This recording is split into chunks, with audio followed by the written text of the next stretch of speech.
Hello friends, welcome back to my page Devika spring side of life. तुम्ही सगळे कसे आहात? आय होप तुम्ही सगळे मजेत असाल. सो मंडळी, आज मी तुम्हाला माझ्या बहिणीच्या लग्नातल्या काही खास आणि मजेशीर आठवणी सांगणार आहे. लग्नाची सुरुवात मुळी हळदीच्या कडकडत्या उत्साहाने झाली.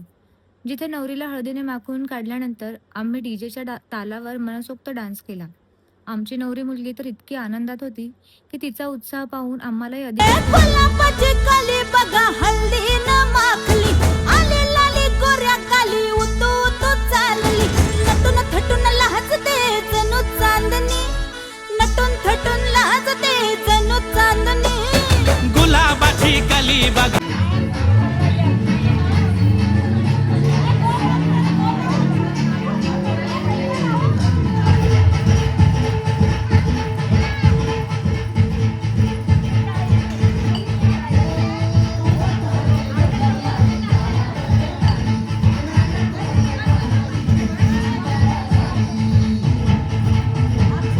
आमच्याकडे एक जुनी परंपरा आहे, की लग्नाआधी नवरदेव जेव्हा पारावर म्हणजेच हनुमान मंदिरात येतो, तेव्हा नवरीच्या बहिणी तिथे जाऊन त्याला शेवाळा भरवतात. आम्ही ही परंपरा मोठ्या आनंदाने पार पाडली. खरं तर माझे काका हे लग्न एखाद्या 5 स्टार हॉटेलमध्ये थाटामाटात करू शकले असते. पण आमचे आजोबा म्हणजेच आमचे आबा आता ते नाही राहिले. पण पहिल्यापासूनच त्यांचा एकच अट्टहास होता, की आपल्या घरच्या लेकीचं लग्न आणि हळद ही आपल्याच दारात, आपल्याच अंगणात साजरी व्हायला हवी. त्यामुळे कोणत्याही प्रकारचा खोटा दिखावा किंवा नकली सजावट न करता अगदी पारंपरिक पद्धतीने आणि गावाच्या रीतिरिवाजाप्रमाणे हा सोहळा पार पडला. सो खरी गंमत मग नंतर आली जेवणाच्या पंक्तीत. नवरदेव राजा चक्क रुसून बसले. कारण जोपर्यंत वडगण म्हणजेच ताटाखाली पैसे ठेवले जात नाहीत, तोपर्यंत जेवायचे नाही असा त्यांचा अट्टहास होता. आम्ही त्यांची खूप मनधरणी केली. अगदी मस्करीत असेही म्हटले, की "बघा हं, आज जेवला नाहीत तर उद्यापासून आमची बहीण तुम्हाला उपाशी ठेवेल." पण अखेर ₹2100 वडगण लावल्यावरच स्वारी जेवायला तयार झाली. आनंदाच्या या वातावरणात शेवटी निरोपाची वेळ आली, तेव्हा मात्र सगळ्यांचे डोळे पाणावले. काका-काकूंसोबतच माझे पप्पाही खूप रडले. त्यांना सावरत-सावरत अखेर जड अंतकरणाने आम्ही बहिणीला सासरी पाठवले.